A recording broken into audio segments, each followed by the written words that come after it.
You're listening to an Airwave Media Podcast. Welcome to the Useless Information Podcast. I am Steve Silverman. Today I have a really great story for you about the game of football, which may actually come as a surprise to some of you because I am probably one of the 3 American males that have absolutely no interest in the sport. Absolutely none. But get a load of these scores. October 6, 1928, Weymouth High School beats Salem Trade 13-6. October 30th, 1928, Walpole High crushed Salem Trade 27-0. September 21st, 1929, Winthrop High defeated Salem Trade 14-6. September 29th, 1929, Chelsea High walloped Salem Trade 24-0. This is just a random sampling of some of the games that Salem Trade High School played. Do you sense some sort of trend here that, maybe they couldn't win a game? At the time, Salem Trade was by far the worst team in the Boston region. Any opposing team that opted to play against them was nearly assured a win. But then something highly unusual happened. On October 5th of 1929, Salem Trade beat Taunton High 6-0. Holy cow, incredible, they won a game. They had never won a game before. One would think that the fans from Salem Trade attending the game would have been screaming in joy at the team's first ever win. But they weren't. There was not a single student in the stands from the Salem Trade School. Well, maybe no one from the school attended the game, but surely once the news got back to the school's campus, there would be a joyous celebration of their victory. Well, that was not to be either. Why? The answer to that question came 11 days after their big win. The shocking news of October 16, 1929 was that while Salem Trade had their own football, baseball, and basketball teams, they didn't have a school building. In fact, there weren't any classrooms, administrators, teachers, or anything. In reality, there was no school at all. It was a dummy school that existed solely to play sports and earn some money. At no point during the 6 years that Salem Trade played legitimate high schools around the region had a single person ever bothered to check to see if they were a real school or not. Now, the fact that the team always played their games away from home should have been a big hint, but no one ever picked up on it. What finally exposed the team's secret was that big win over Taunton High. It turns out that all the Salem Trade students were not high school students at all. In fact, they were adults with other jobs. One guy was a chauffeur, another was a leather worker, and yet another was a tailor's apprentice. Each player was supposedly paid to be on the team, which of course is against the rules of high school sports. Their halfback, a guy named Mike Iwanicki, had scored the winning touchdown, and now he demanded to be paid $10, or about $140 today. He wanted $10 per game for his services.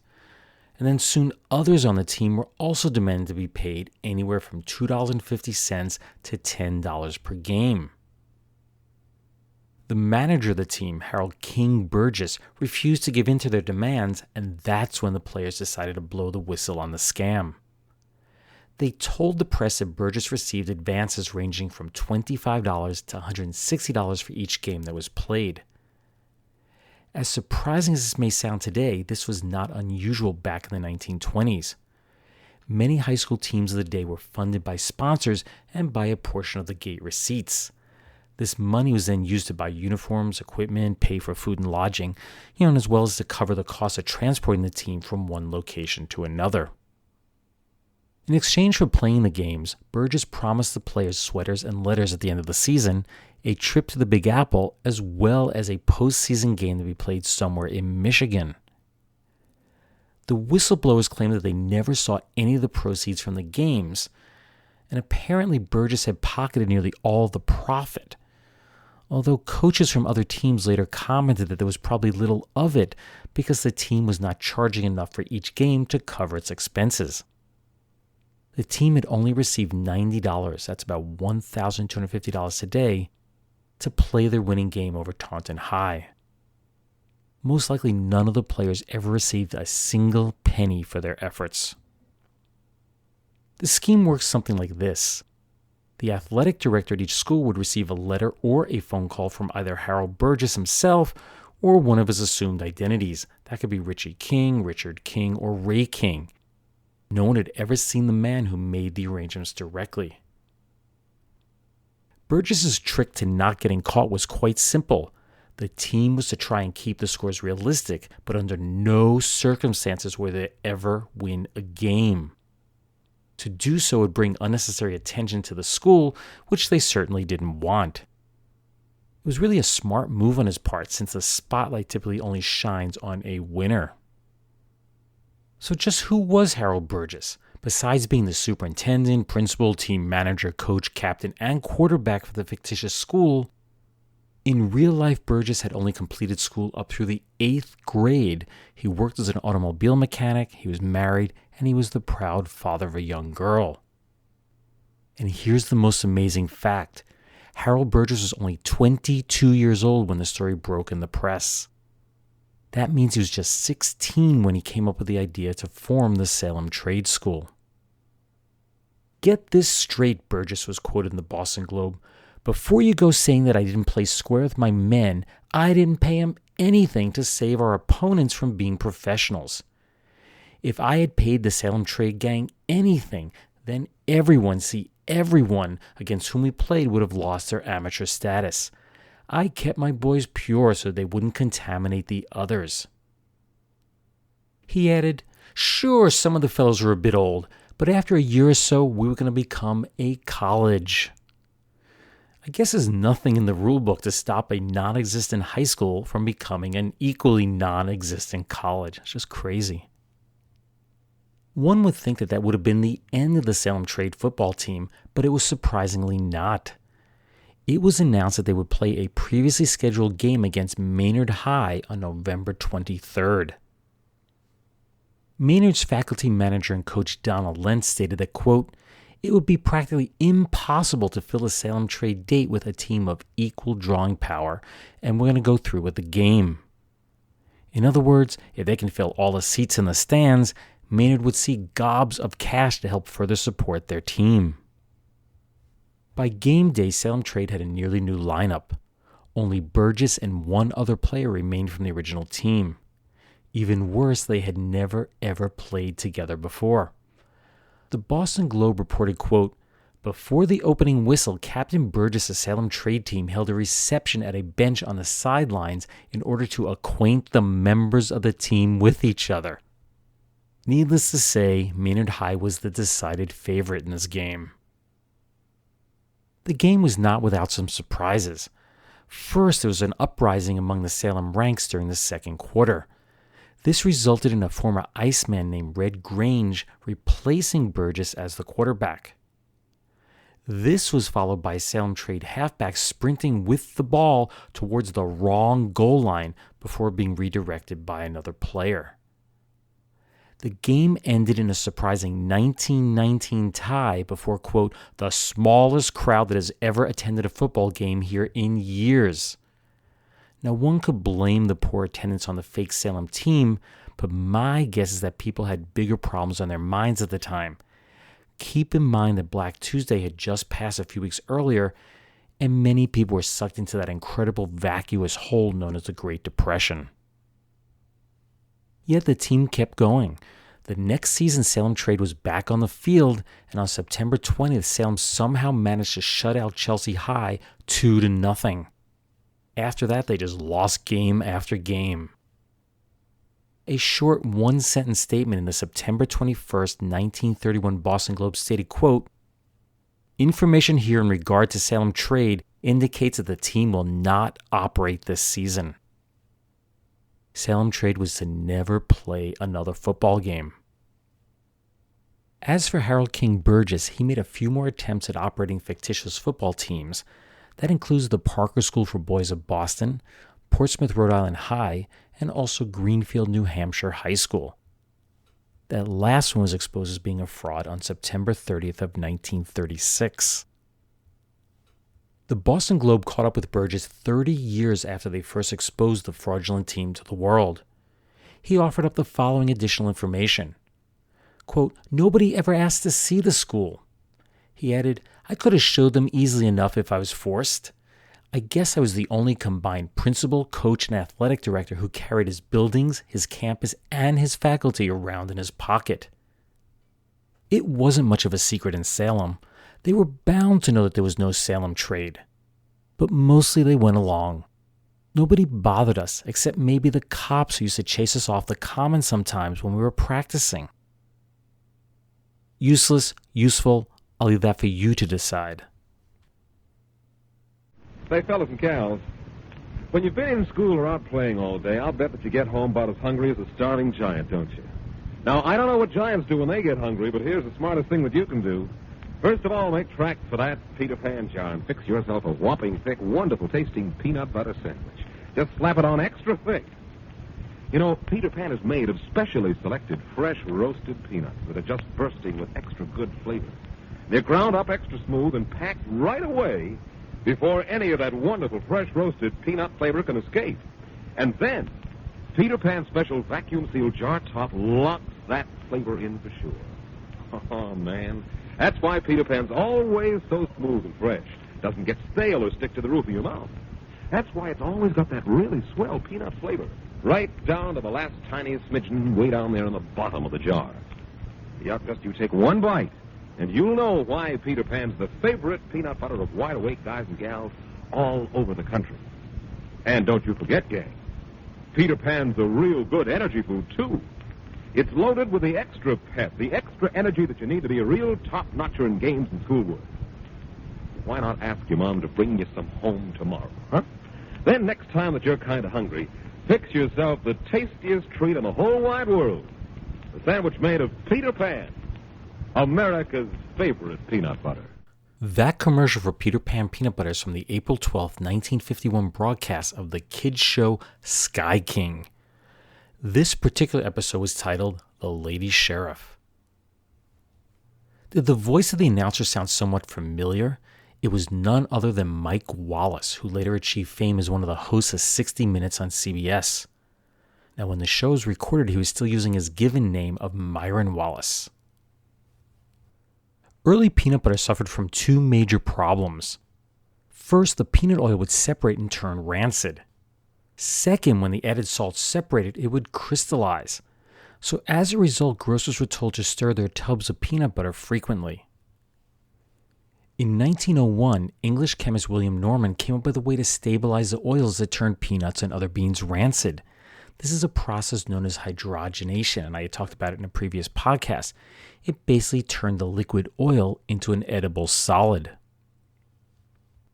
In 1922, Joseph L. Rosefield was the first to apply the process of hydrogenation to peanut butter. He licensed his patented process to Swift & Company, who had already been selling their own brand of less stable peanut butter under the name E.K. Pond. Initially, the newly formulated product sold very poorly, so in 1928 they changed the name to something more memorable, Peter Pan Peanut Butter. Sales took off soon after that. But things didn't go so smoothly between Rosefield and Swift.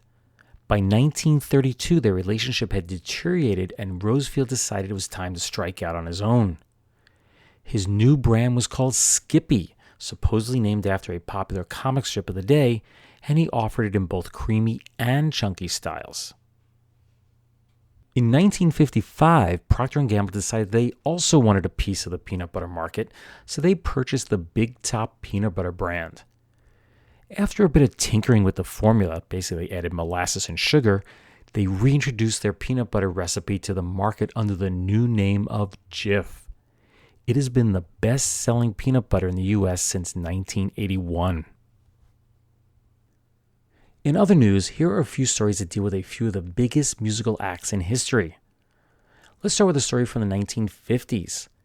A syndicated column by John Crosby that appeared in the press on June 18th of 1956 was titled, "Performers' Gyrations May Doom Rock and Roll." Of course, he's talking about Elvis Presley, and Crosby truly hated him. Quote, "The last appearance of this unspeakably untalented and vulgar young entertainer brought forth such a storm of complaints both from the press and public that I imagine any entertainer would hesitate to try him again on television." Crosby supported his case against Elvis with a quote from Harry A. Feldman, the head of the music department at Bryan High School. Quote, "The guest performer Elvis Presley presented such a demonstration which was in execrable taste, bordering on obscenity. The gyrations of this young man were such an assault to the senses as to repel even the most tolerant observer." A California policeman added, quote, "If he did that on the street, we'd arrest him." Crosby offered more than criticism as to why Elvis was so popular. His theory was that all of the awful rock and roll music on radio could be traced back to a battle between the radio broadcasters and ASCAP, that's the publishers, over royalties that started just prior to the outbreak of World War II. That resulted in ASCAP pulling all of its music off the air, which meant that, quote, "the good composers, Irving Berlin, Rodgers and Hammerstein and the like, had their songs forced off the air, and with a few exceptions, their songs are still off of it." That hole created by the lack of his so-called good composers created a vacuum that was filled by what he considered to be bad music, Elvis included. I guess some people just find themselves on the wrong side of history. Let's move on to the 60s. Elvis was replaced on the charts by the Beatles, and not everyone loved them either.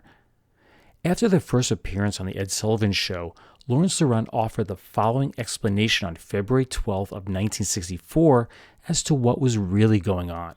Quote, "They are apparently part of some kind of malicious bilateral entertainment trade agreement. The British have to sit through dozens of dreadful American television programs. In return, we get the Beatles. As usual, we got gypped. Nothing we have exported in recent years quite justifies imported hillbillies who look like sheepdogs and sound like alley cats in agony. Ouch." George McKinnon, writing in the February 16, 1964 edition of the Boston Globe, offered this advice, quote, "Don't let the Beatles bother you. If you don't think about them, they will go away, and in a few more years, they'll probably be bald." Conservative writer William F. Buckley didn't hold anything back while writing about the Beatles in his syndicated column on September 9th of 1964. Quote, "The Beatles are not merely awful. I would consider it sacrilegious to say anything less than they are god-awful. They are unbelievably horrible, so appallingly unmusical, so dogmatically insensitive to the magic of art that they qualify as the crowned heads of anti-music." And lastly, here's a shorter and far less critical story regarding the band that practically defined the 70s. That's the Bee Gees. And clearly a lot of people loved their music, while some truly hated the brothers Gibb. A February 12, 1971 article discusses something that, if it had really happened, could have saved some of those haters from the Saturday Night Fever soundtrack and all that derivative disco music that it spawned. It was reported that an anonymous male called the officer Robert Stigwood, the Bee Gees manager, who coincidentally recently passed away, and threatened to blow up the Bee Gees. Can you imagine? The caller said he was going to plant a bomb in the reception room at the Hampshire House Hotel in New York just before the Bee Gees were scheduled to arrive that afternoon. Police cordoned off the area around the hotel and did a search, but they failed to locate a bomb. Well, I haven't forgot about the question of the day. It's definitely the part of the show that I received the most complaints about, so I opted today to place it near the end of the podcast. So here's the question. What company manufactured the first men's brief underwear? You may know them better by their nickname, Tidy Whities. Here are your choices. Was it 1 BVD, 2 Fruit of the Loom, 3 Hanes, or 4 Jockey? Again, which of these 4 companies first marketed Tidy Whities? BVD, Fruit of the Loom, Hanes, or Jockey? Well, the answer is choice number 4, Jockey. The designer of the new underwear was a guy named Arthur Niebler, who was hired by Cooper Underwear Company in 1928 to head its sales and marketing department. The story goes that his inspiration came in 1934 from a postcard that he received from a friend visiting the French Riviera. It pictured a man in what was probably a scandalous at the time bikini-style swimsuit. The product debuted at Chicago's Marshall Field department store on January 19th of 1935. All 600 packages were sold out by noon that very day. and very quickly Jockey became a national sensation. Now, contrary to popular belief, the name Jockey has nothing to do with horse racing. Cooper Underwear chose the name Jockey for the product because it offers support previously only found in jock straps. Well, that brings this episode of the Useless Information Podcast to a close. As always, you can find additional true stories just like the one that you heard on my website, which is uselessinformation.org, or in the two books that are written by me, Steve Silverman. They are Einstein's Refrigerator and Lindbergh's Artificial Heart. Be sure to like the show on Facebook. You can do so by doing a quick search for the Useless Information Podcast there. Lastly, be sure to subscribe to the podcast on iTunes or just about any other podcast indexing service, and then you get automatic updates when a new episode is released. Well, thanks again for listening, and I hope you'll tune in the next time. Bye.